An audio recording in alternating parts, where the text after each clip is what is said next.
যতটা নীল লাইট আছে ততটাই গঙ্গা। পরবর্তী স্টেশন মহাকরণ। এবার ভিড়টা দেখো, দুর্গা পুজোয় এত ভিড় হয় না, টিকিট কাউন্টারে যা ভিড় হয়েছে। ওটা রবীন্দ্র সেতু, ওর নিচে জল, তার নিচে মেট্রো, মানে কতটা নিচে। আজ আমি এসেছি ইন্ডিয়ার প্রথম আন্ডার ওয়াটার মেট্রো। আর হাওড়াবাসীটা যেটা গর্ব, আর হাওড়ার ছেলে হয়ে এটা আমি তুলে ধরবার হয়, তাই আমি আর শুভদীপ চলে আসছি এইটা তুলে ধরতে তোমাদের সামনে। তো তারা হাওড়া থেকেই আসতে পারো, আর যারা মেদিনীপুর খড়গপুর থেকে আসছো তারা টিটিয়াপাড়া বা রামরাজতলা স্টেশন থেকে নেবে একটা টোটো, বলবে হাওড়া ময়দান যাবো, সামনেই মেট্রো। হাওড়া ময়দান থেকে এক্সপ্লেনেডে আসবে। আর নদীর নিচের যে ভিউটা, এটা হাওড়া স্টেশন থেকে মহাকরণের মধ্যে। এটা হাওড়া ময়দান।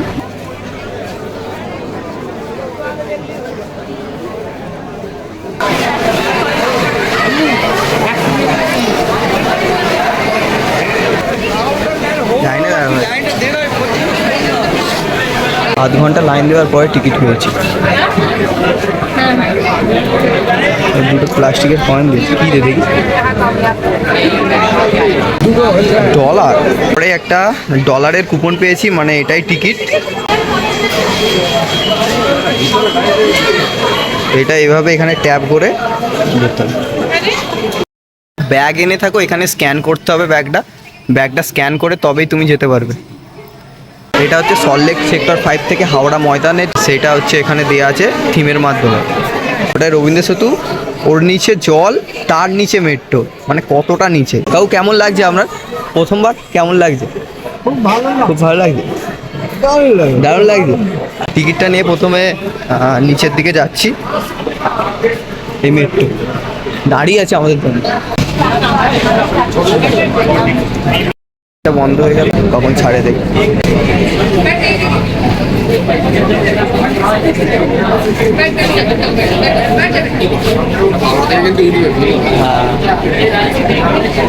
এখন এখানে ফাঁকা আছে। পরবর্তী স্টেশন হাওড়া।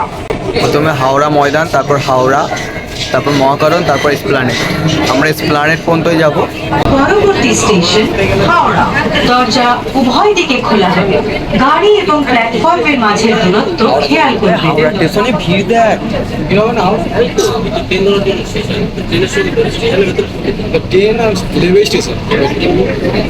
এটাই পেয়েছি। ও দাঁড়িয়ে আছে সবাই।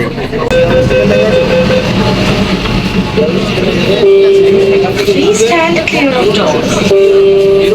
कृपया दरवाजों से हटकर खड़े हों। দয়া করে দরজার কাছে দাঁড়াবেন না।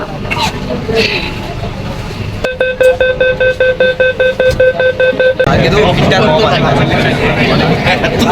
আমার ড্রাইভারের সামনে লেটস গো। শুরু হয়ে গেছে, গঙ্গা শুরু হয়ে গেছে।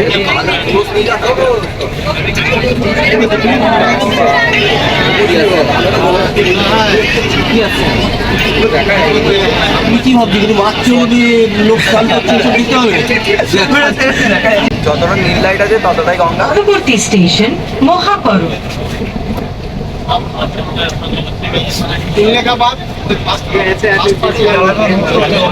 Indian first under water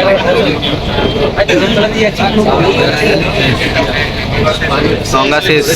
Kolkata মেট্রোতে যাত্রা করার জন্য আপনাকে ধন্যবাদ। মনে করি আপনার সব জিনিসপত্র। এই ট্রেনটার গন্তব্যস্থল এসপ্ল্যানেড, এর থেকে বেশি দূর আর যাবে না। কাকু কেমন লাগলো? কাকু কেমন লাগলো? দারুণ। এসপ্ল্যানেড পর্যন্তই শেষ। এই মেট্রোটা আবার রিটার্ন হাওড়া ময়দান যাবে। জীবনে অনেক নিচে নেমেছি, এই প্রথমবার উঠবো ওপরে। আর ব্লগটা ভালো লাগলে সাবস্ক্রাইব করে দিও, আর ফেসবুকে দেখলে একটু ফলো করে দিও, পাশে থেকো। দুদিক দিয়ে দুটো লিফট, মাঝখান দিয়ে আমরা হেঁটে হেঁটে উঠছি। তো পেন্টিংটা হেভি করেছে। এসপ্ল্যানেডে এসে টিকিট কাটতে হবে, মানে হাওড়া যাওয়ার জন্য আবার টিকিট কাটতে হবে। তার জন্য টিকিট কাউন্টারটা তোমার লিফট থেকে উঠতেই ডান দিকে। কয়েনগুলো ফেলেই এখানে টিকিট কাউন্টার সামনেই আছে। এই টিকিট কাউন্টারে একটু ভিড় নেই, মানে ভিড়টা লক্ষ্য করো। মানে এসপ্ল্যানেডে হাওড়া ময়দান বা হাওড়া থেকে কত মানুষ এসছে। এদিকে সেক্টর 5-এর লাইন আছে, ওটা এখনো চালু হয়নি। সেক্টর 5-এর লাইনটা দুদিন পর চালু হলে ডাইরেক্ট হাওড়া থেকে সেক্টর 5। আমরা এসপ্ল্যানেড থেকে হাওড়ায় যাবো এবার। মেট্রোয় উঠে পড়েছি। আমরা এসপ্ল্যানেড থেকে হাওড়া যেতে কতক্ষণ লাগে সেটাই দেখবো। স্টার্ট শুরু হয়ে গেছে নদীর নিচে। আমরা এখন নদীর নিচ দিয়ে যাচ্ছি, নদীর জলের নিচ হয়ে এই নীল লাইট মারে নদীর নিচ দিয়ে যাচ্ছি আমরা।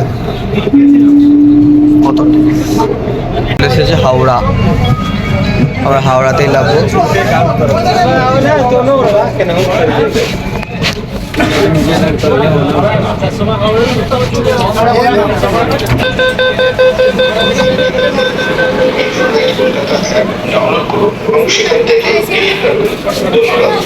মাত্র 5 মিনিটে আমরা এসপ্ল্যানেড থেকে হাওড়া এসেছি। মেট্রোর প্রথম কেমন লাগলো? ভালো, খুব ভালো, খুব ভালো। ঠিক আছে। এটা হাওড়ার মেট্রো স্টেশন। হাওড়ার ব্রিজ দেখা যাচ্ছে, এটা হাওড়ার মেট্রো স্টেশন। হাওড়ার 14 নম্বর প্ল্যাটফর্মে নদীর দিকে মুখ করে ডান দিকে সামনে metro station, Howrah metro station.